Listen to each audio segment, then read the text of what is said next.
Saludos hermanos y amigos, que el Señor les continúe bendiciendo. Continuamos analizando el tema 4 doctrinas infernales.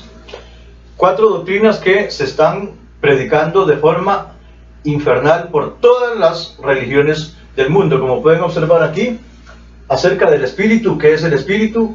Acerca de la Cena del Señor, acerca del diezmo y acerca de Mateo 16, 18. Estas doctrinas son doctrinas bíblicas puras, santas, que están en la Biblia, inspiradas por el Espíritu Santo, pero los predicadores hoy día la están transformando y predicando de forma infernal.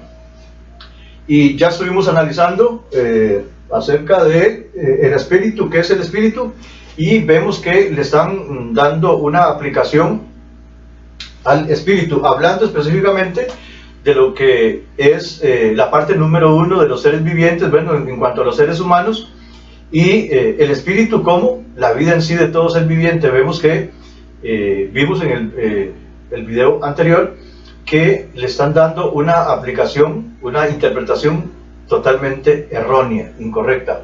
También en cuanto a la Cena del Señor, vimos que se está predicando y se está realizando de una forma que la Biblia no lo enseña. Es decir, la Biblia enseña la forma correcta de tomar la Cena del Señor, donde vemos que había abundante comida, pero hoy día la forma de tomar la Cena del Señor no se ajusta a como nos lo presenta Dios en su palabra. Hoy entramos a analizar esta tercera doctrina, como lo es el diezmo. Vamos a estar hablando acerca de el diezmo. Y también, de la misma manera, absolutamente todas las religiones del mundo están predicando esta doctrina del diezmo de forma infernal. Tengo que hacer la salvedad de algunos predicadores que están predicando acerca de la doctrina del diezmo, acerca del diezmo, de forma correcta. Y eso lo podemos encontrar en las redes sociales. En las redes sociales podemos encontrar predicaciones acerca de el diezmo, y vemos que los predicadores en esta doctrina están bien acertados, porque enseñan, dicen y predican que la doctrina del diezmo no es una doctrina vigente para el nuevo pacto, para la era de la iglesia o para nuestros tiempos. Pero lamentablemente el grupo bíblico bautista fundamental o grupo Avance, al cual pertenezco, sí está predicando la doctrina del diezmo como una doctrina infernal. Aquí tenemos que entrar a analizar lo que son, como pueden observar aquí, los dos pactos, el antiguo pacto y el nuevo pacto. La práctica de diezmar, la doctrina del diezmo, era una ley que pertenecía al antiguo pacto. Ahora, y vemos también que Dios instituyó el nuevo pacto. Dios se vio en la obligación de abolir el antiguo pacto. Dios abolió el antiguo pacto, tomó la decisión, y lo vemos en Jeremías capítulo 31, versículos 31 al 32. Vamos a Jeremías capítulo 31 al 32, que dice de la siguiente manera. Jeremías 31 al 32 dice: He aquí que vienen días, dice Jehová, en los cuales haré nuevo pacto con la casa de Israel y con la casa de Judá, no como el pacto que hice con sus padres el día que tomé de su mano para sacarlos de la tierra de Egipto, porque ellos invalidaron mi pacto, aunque fui yo un marido para ellos, dice Jehová. Pero el verso 31 dice claramente: He aquí que vienen días, dice Jehová, en los cuales haré nuevo pacto con la casa de Israel y con la casa de Judá. Nuevo pacto. ¿Por qué un nuevo pacto? Como lo dice el verso 32. Dice: no como el pacto que hice con sus padres el día que tomé su mano para sacarlos de la tierra de Egipto, porque ellos invalidaron mi pacto. Dice que el pueblo de Israel invalidó el pacto. Esa fue la razón por la cual Dios, vemos en el verso 31, que tomó la decisión de invalidar, anular el antiguo pacto. Ahora, cuando el antiguo pacto fue anulado, obviamente que fueron anuladas todas sus leyes, incluyendo la ley del diezmo, porque el diezmo era una ley del antiguo pacto. Ahora, cuando se habla de la ley, estamos hablando del Pentateuco, de los primeros 5 libros de la Biblia escritos por Moisés. Y el diezmo no está contemplado, la práctica de diezmar, y bueno, encontramos en el Pentateuco, en los primeros 5 libros de la Biblia, como son Génesis, Éxodo, Levítico, Números y Deuteronomio, vemos que hay muchas leyes, y vemos que por un lado están todas esas leyes, y de forma específica Dios menciona lo que es el decálogo, los 10 mandamientos, en Éxodo capítulo 20 y otros textos. Pero cuando se habla de la ley, estamos hablando de todo el Pentateuco, es decir, de los primeros 5 libros de la Biblia. Allí hay muchas leyes, incluyendo el decálogo. Y vemos que el diezmo, la práctica de diezmar, la ley del diezmo, no está allí en el decálogo, no está contemplada en el decálogo, en los 10 mandamientos, pero sí en otras leyes que encontramos en todo el Pentateuco. Y cuando Dios tomó la determinación de anular el antiguo pacto, con la invalidación del antiguo pacto, quedaron invalidadas absolutamente todas las leyes, incluyendo el decálogo, y todas las demás leyes restantes, incluyendo la ley del diezmo, la práctica de diezmar. Ahora, en el Nuevo Testamento vemos que la doctrina del diezmo, el asunto del diezmo, se menciona en el Nuevo Testamento, como lo pueden observar aquí: Mateo 23, 23, Lucas 4, 11 al 42, Lucas 18, 9 al 14 y Hebreos 7, 1 al 21. ¿Qué dice la Biblia en el Nuevo Testamento acerca de la práctica de diezmar, de la doctrina del diezmo? Primeramente, déjeme decirle que en el Nuevo Testamento no aparece ni un solo versículo que ni siquiera insinúe que la práctica de diezmar sea una práctica vigente para el nuevo pacto, para la era de la iglesia, para nuestros tiempos. Vamos a analizar estos 4 pasajes de las Escrituras en el Nuevo Testamento que hacen alusión al diezmo, y vamos a ver que, repito, ni siquiera insinúan que la práctica de diezmar sea una práctica vigente para el nuevo pacto, para la era de la iglesia, para nuestros tiempos. Y el primer pasaje que encontramos es el de Mateo 23, 23, y vamos a ver aquí en Mateo 23, 23, que dice: «Ay de vosotros, escribas y fariseos hipócritas, porque diezmáis la menta y el eneldo y el comino, y dejáis lo más importante de la ley, la justicia, la misericordia y la fe. Esto era necesario hacer sin dejar de hacer aquello». Aquí hay varios detalles importantes, aquí en Mateo 23, 23, que vamos a considerar. Y vemos aquí que Dios, el Señor Jesucristo, Dios, de primera entrada en este verso 23, hace una advertencia y dice: «Ay de vosotros, escribas y fariseos», y les dice hipócritas, porque los escribas y los fariseos aún estaban en el antiguo pacto. Los escribas y fariseos aún estaban en el antiguo pacto. Jesús, con la venida del Señor Jesucristo, inició lo que es el nuevo pacto. Jesús estaba en el nuevo pacto, pero los escribas y los fariseos estaban en el antiguo pacto, en la ley. Y el Señor Jesucristo les dice aquí, y vemos que el Señor Jesús relaciona directamente a los escribas y los fariseos en este pasaje, en este verso 23 de Mateo 23, a los escribas y los fariseos con la ley, con el antiguo pacto. Y dice: «Ay de vosotros, escribas y fariseos hipócritas, porque diezmáis la menta y el eneldo y el comino, y dejáis lo más importante de la ley». Claramente el Señor Jesucristo aquí está relacionando y diciendo: ustedes están en el antiguo pacto, ustedes están haciendo cosas del antiguo pacto, de la ley. Dice, y dejáis lo más importante de la ley, la justicia, la misericordia y la fe. Esto era tiempo pasado. Esto era necesario hacer sin dejar de hacer aquello. Claramente el Señor Jesucristo aquí está diciéndole a estos escribas y fariseos que estaban en el antiguo pacto, que no se habían actualizado y no estaban en el nuevo pacto. Nuevo pacto que, repito, inició con la venida de nuestro Señor Jesucristo. Y como podemos observar aquí en Mateo 23, 23, no insinúa en ningún momento el Señor Jesucristo que la ley o la práctica de diezmar sea una práctica vigente para el nuevo pacto, para la era de la iglesia o para nuestros tiempos. Vamos a analizar el segundo pasaje, que es Lucas 11:42. Lucas capítulo 11:42 dice lo siguiente. Lucas 11:42. De la misma manera vemos que el Señor Jesucristo inicia con la misma advertencia. Dice: mas hay de vosotros, fariseos, que diezmáis la menta y la ruda y toda hortaliza, y pasáis por alto la justicia, el amor de Dios y el amor de Dios. Esto era necesario hacer sin dejar de hacer aquello. Nuevamente aquí el Señor Jesucristo vemos que claramente le dice y les hace la advertencia a los...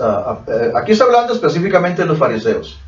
Aquí vemos que el escritor Lucas hace alusión solamente a los fariseos.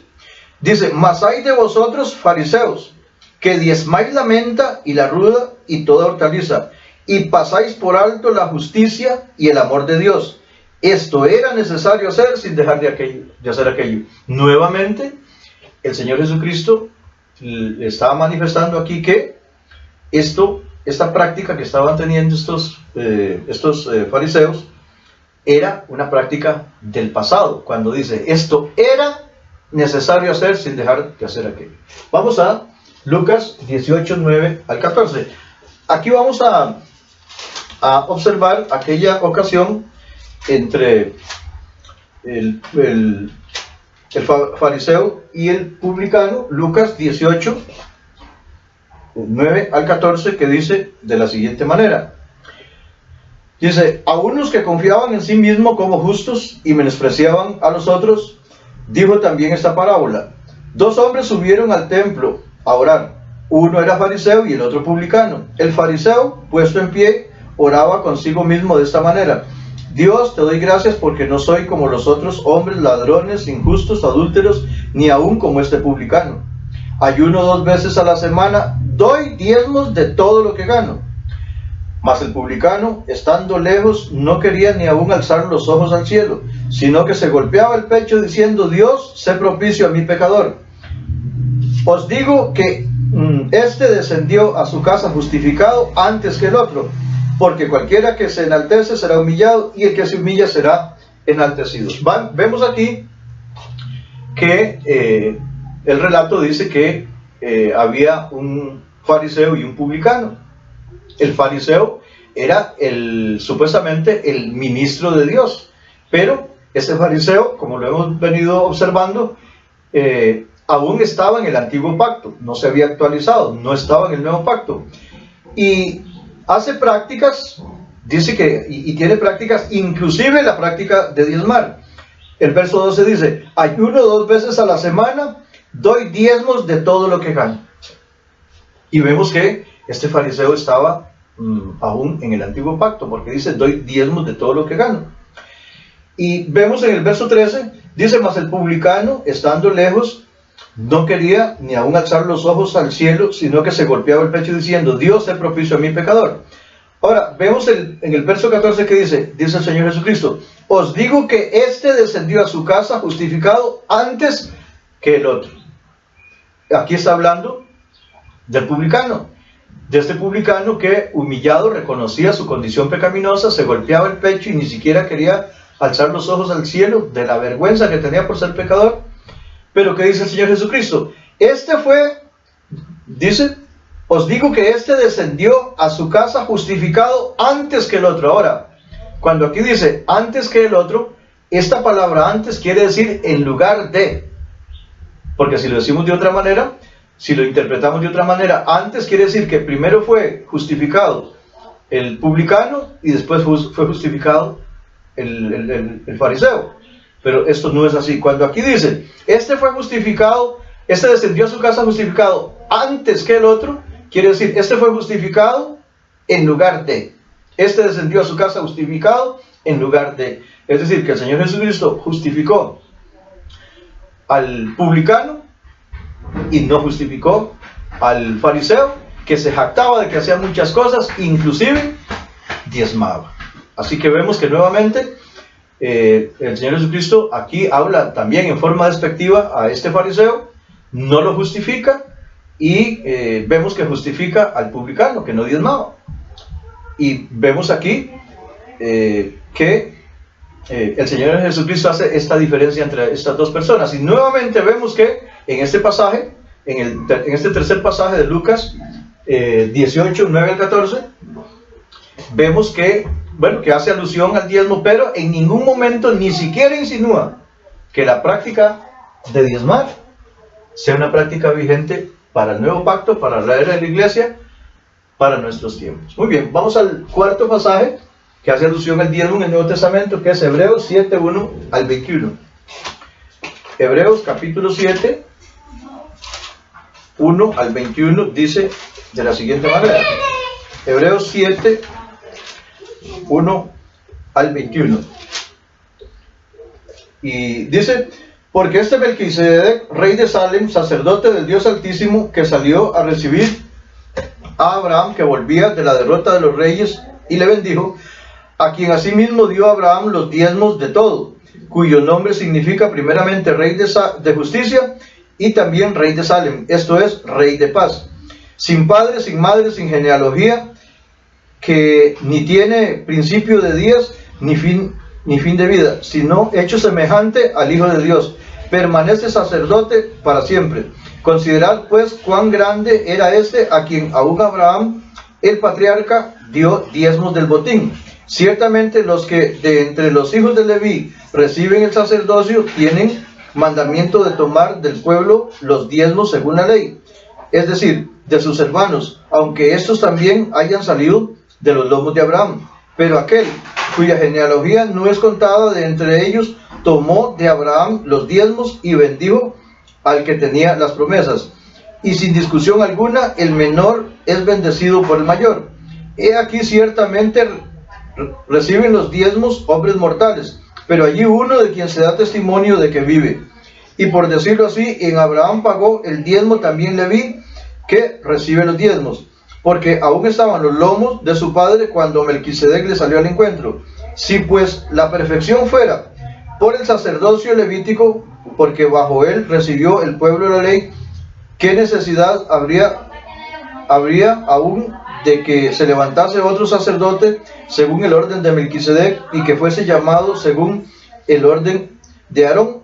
Porque cambiado el sacerdocio, necesario es que haya también cambio de ley. Y aquel de quien dice esto es de otra tribu, de la cual nadie sirvió al altar, porque manifiesto es que nuestro Señor vino de la tribu de Judá, de la cual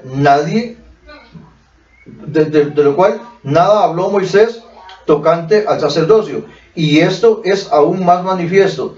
Si a semejanza de Melquisedec se levanta un sacerdote distinto, no constituido conforme a la ley, y así sucesivamente. Pero vemos aquí que en ese relato Dios está haciendo ver y resaltando lo más importante, y vemos que cuando Abraham dio el diezmo a Melquisedec, vemos que se lo dio a un personaje que no era a quien Dios había instituido para que reciba los diezmos, que era Leví. Y vemos que Abraham le dio los diezmos a Melquisedec, que según los estudios era el mismo Señor Jesucristo, y según lo declara aquí la palabra de Dios, cuando dice en el verso 3, sin padre, sin madre, sin genealogía.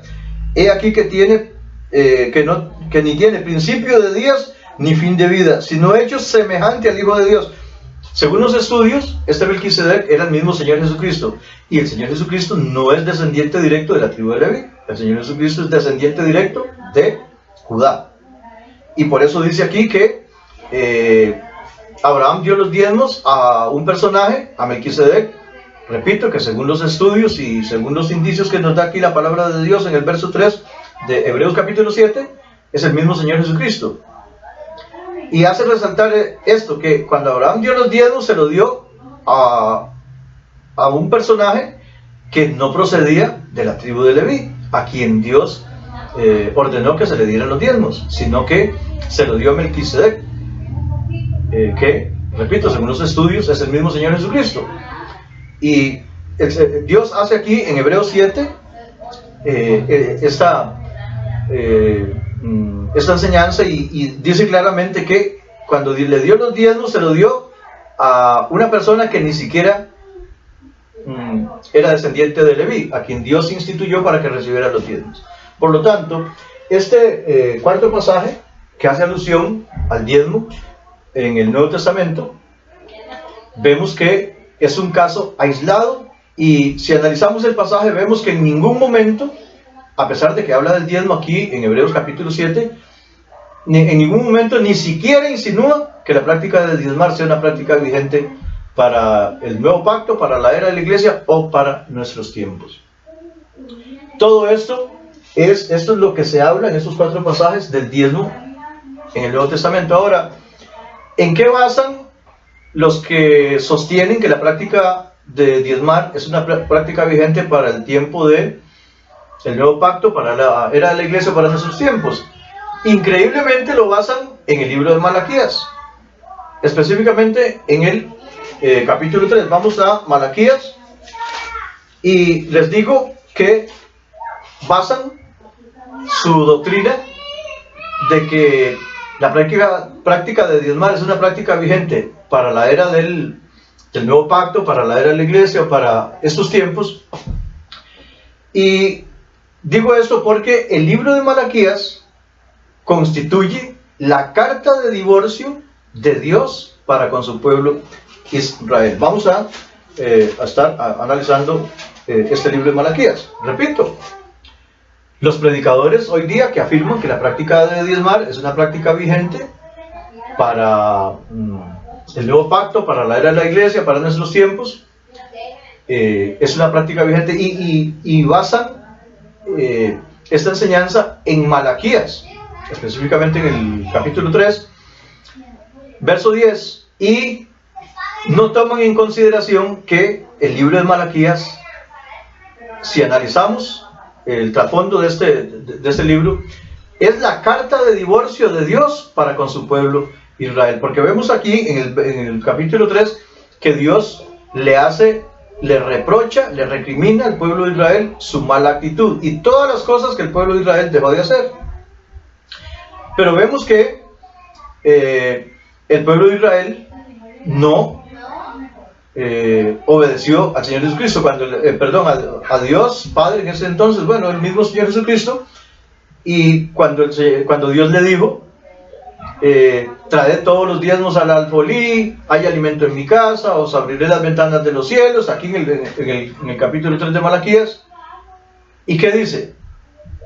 ¿Obedeció el pueblo de Israel? ¿Le hizo caso a Dios? No, no lo hizo. Y esta fue la última vez que Dios se comunicó con su pueblo de Israel y con todo ser humano. Después de que se escribió el libro de Malaquías, hasta Mateo, que en Mateo encontramos lo que es la introducción del nuevo pacto con la venida de nuestro Señor Jesucristo. Después de que se escribió el libro de Malaquías hasta Mateo, hubo un periodo como de 400 años. A este periodo se le conoce en el ámbito teológico como la era o el periodo del oscurantismo. ¿Por qué? Porque desde el libro de Malaquías al libro de Mateo, que fue un periodo como de 400 años, Dios nunca más se volvió a comunicar con hombre alguno en la tierra, y específicamente con su pueblo Israel.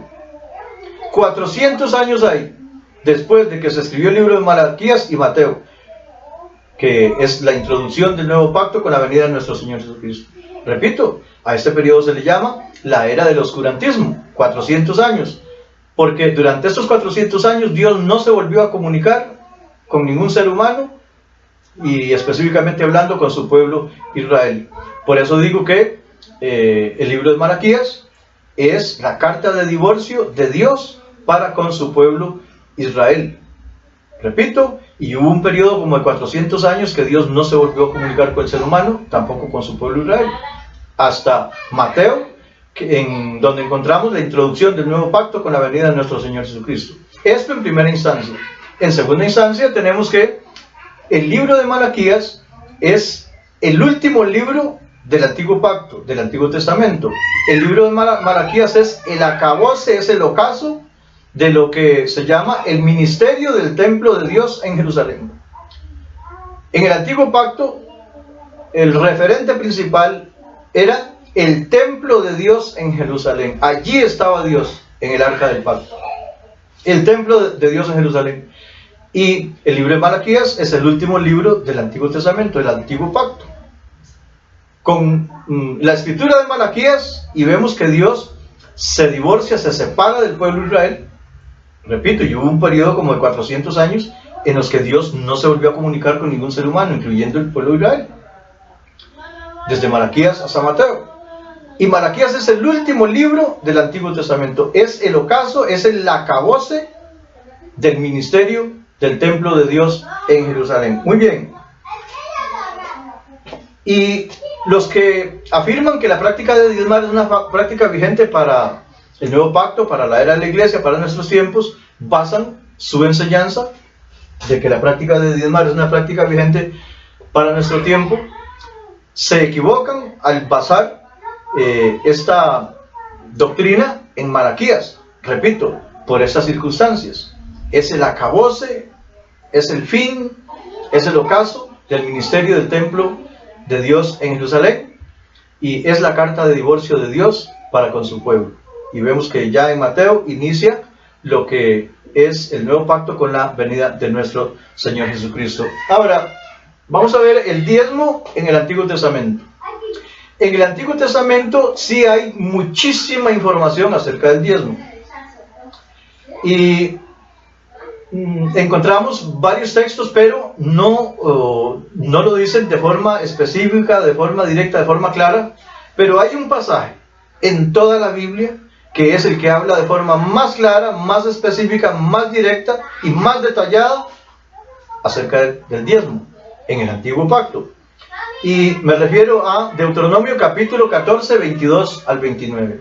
Deuteronomio 14, 22 al 29. Este es el pasaje que los que quieren predicar acerca del diezmo, y cada vez que predican del diezmo, deberían de tomar.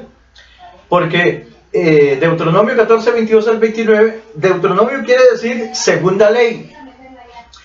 Vemos que en el Antiguo Testamento, y lo que es los primeros 5 libros del Antiguo Testamento, como son Génesis, Éxodo, Levítico, Números y Deuteronomio,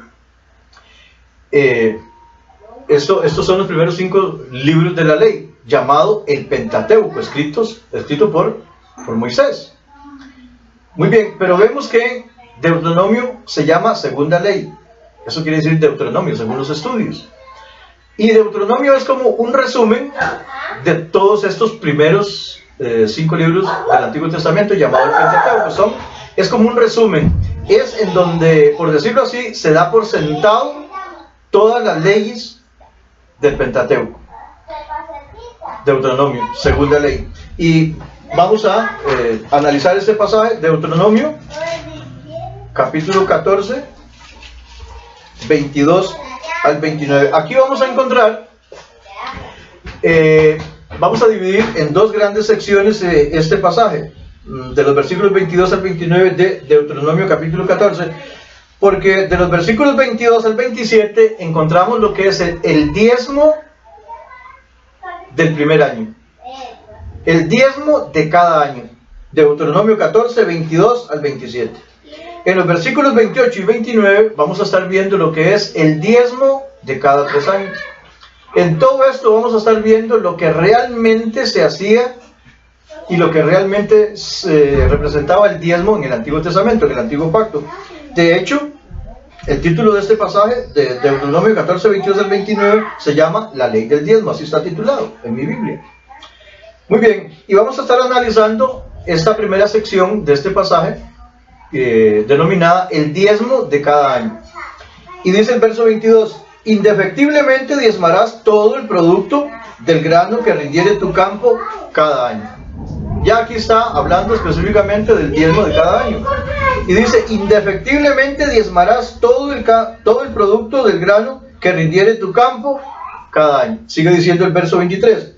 Y comerás delante de Jehová tu Dios en el lugar que él escogiere para poner allí su nombre, el diezmo de tu grano, de tu vino, de tu aceite, y las primicias de tus manadas y de tus ganados, para que aprendas a temer a Jehová a Jehová tu Dios todos los días. ¿Qué tenemos aquí? Verso 23 al 24. Dice, y comerás delante de Jehová tu Dios en el lugar que él escogiere para poner allí su nombre, el diezmo de tu grano, de tu vino, etcétera, etcétera. ¿Qué está diciendo Dios? Aquí encontramos tres detalles importantes. Primero, le está ordenando, y aquí está hablando, al poseedor del diezmo, al dueño de cada heredad, al que recolectó el diezmo ese año. Y dice, verso 23, y comerás delante de Jehová tu Dios en el lugar que él escogiere para poner allí su nombre, el diezmo de tu grano, de tu vino, etcétera, etcétera. ¿Qué le está ordenando Dios? Y comerás delante de Jehová tu Dios en el lugar que él escogiere para poner allí su nombre, ¿qué? El diezmo. Le está ordenando al dueño de la heredad, al poseedor de los diezmos, que se coma el diezmo. Pregunta, ¿cuándo cambió esta ley? Le pregunto, señores pastores, señores profesores del Seminario Bíblico Bautista San Sebastián, del Grupo Avance, ¿cuándo cambió esa ley? Dios ordena a cada uno de los dueños de cada heredad, al poseedor del diezmo, aquí en el verso 23 que dice, y comerás delante de Jehová tu Dios en el lugar que él escogiere para poner allí su nombre, el diezmo de tu grano, de tu vino, de tu aceite, etcétera, etcétera, etcétera. ¿Cuándo cambió esa ley? Muéstreme un texto en las Escrituras que diga que ya la persona no tiene que comerse el diezmo. De paso, quiero preguntarle, usted que me está escuchando, usted que asiste a una iglesia y le piden el diezmo, ¿se ha comido usted el diezmo alguna vez en su iglesia? Como lo ordena Dios aquí en el verso 23. Cuando dice, y comerás delante de Jehová tu Dios en el lugar que él escogiere para poner allí su nombre, el diezmo de tu grano, de tu vino. ¿Se ha comido usted el diezmo alguna vez en su iglesia? Muy bien, sigue diciendo, verso 24. Vamos al verso 24. Esto es otro detalle importantísimo. Y dice, y si el camino fuere tan largo que no puedas llevarlo por estar lejos de ti, el lugar que Jehová tu Dios hubiera escogido para poner en él su nombre, cuando Jehová tu Dios te bendijere, entonces lo venderás y guardarás el dinero en tu mano, y vendrás al lugar que Jehová tu Dios escogiere, y darás el dinero por todo lo que deseas. Sigue diciendo, y darás el dinero por todo lo que deseas, por vacas, por ovejas, por vino, por sidra o por cualquier cosa que tú deseares. Y comerás allí delante de Jehová tu Dios, y te alegrarás tú y tu familia. Y no desampararás al levita que habitare en tus poblaciones, porque no tiene parte ni heredad contigo. ¿Qué tenemos aquí? Aquí se presenta una situación difícil en cuanto al medio de transporte. En ese entonces el medio de transporte era muy, muy limitado. No existían las motos, no existían los carros, no existían los aviones, no existían los trenes. Y lo que habían eran bueyes, camellos, carruajes tirados por caballos, cuando mucho. Pero era muy limitado y eran de centenas de kilómetros. Y era muy complicado el medio de transporte. Y tratándose de que era producto en especie, granos, líquido, animales en gran cantidad, y que era la recolección de todo un año, era demasiado, era muchísimo producto. Y considerando que el medio de transporte era muy, pero muy limitado en ese entonces, repito, no habían motos, ni carros, ni trenes, ni aviones, etcétera. Era muy limitado.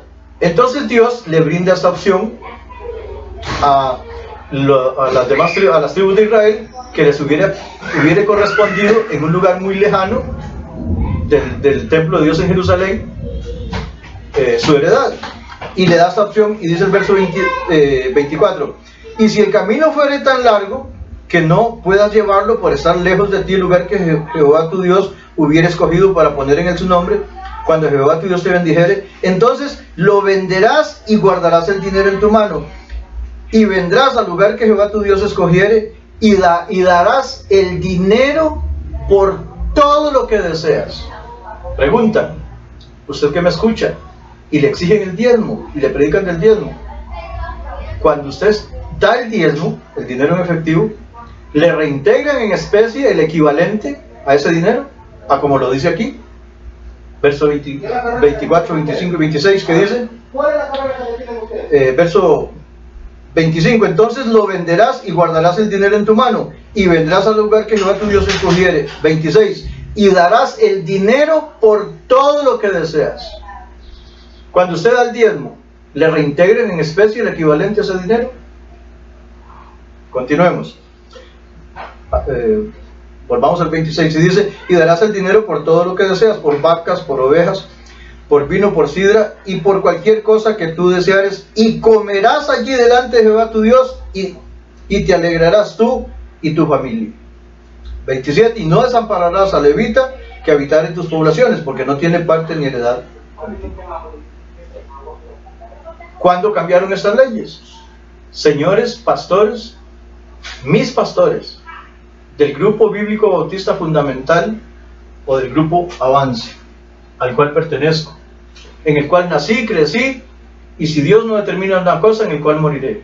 ¿Cuándo cambiaron estas leyes? Muy bien, vamos al diezmo de cada 3 años. Y dice el verso 28, al fin de cada 3 años sacarás todo el diezmo de tus poblaciones de aquel año y lo guardarás en tus ciudades. Y vendrá el levita que no tiene parte ni heredad contigo, y el extranjero, el huérfano y la viuda que hubieren tus poblaciones, y comerán y serán saciados, para que Jehová tu Dios te bendiga en toda obra que tus manos hicieren. En el diezmo de cada 3 años, las leyes son muy parecidas, con la salvedad, con la diferencia de que ya el diezmo de cada 3 años no había que llevarlo al templo de Dios en Jerusalén. La orden era que se lo comiera en sus poblaciones. Repito, el verso 28 y 29 de Deuteronomio capítulo 14, que dicen, al fin de cada 3 años sacarás todo el diezmo de tus productos de aquel año, y lo guardarás en tus ciudades, y vendrá el levita, que no tiene parte ni heredad contigo, y el extranjero, el huérfano y la viuda, que hubieren en tus poblaciones, y comerán y serán saciados, para que Jehová tu Dios te bendiga en toda obra que hicieren tus manos. Señores pastores, profesores de seminario de la Iglesia Bíblica Bautista Fundamental de Costa Rica, Grupo Avance, ¿cuándo cambiaron estas leyes? Vamos a orar a Dios, darle gracias a Dios por esta enseñanza de este día, para que llegue al corazón de cada una de las personas y que pueda darles luz en cuanto a este tema. Padre, gracias en el nombre de Jesús por este día, por la oportunidad de predicar tu palabra verdadera a como tú la enseñas en tu palabra. Dale sabiduría a cada una de las personas que están recibiendo estas enseñanzas, para que puedan entender y comprender estas verdades. En el nombre de Jesús, amén. Vamos a parar aquí y posteriormente continuamos con la cuarta doctrina que lamentablemente mis pastores, mis profesores de seminario del grupo bíblico bautista fundamental o grupo Avance, al cual pertenezco, están predicando de forma infernal. Esta doctrina, como lo pueden observar aquí, Mateo 16, 18. ¿Quién es la roca de Mateo 16, 18? También, lo reitero, esta doctrina se está predicando en la Iglesia Bíblica Bautista Fundamental o Grupo Avance, mi grupo bautista al cual pertenezco, de forma infernal. Que el Señor los bendiga a todos.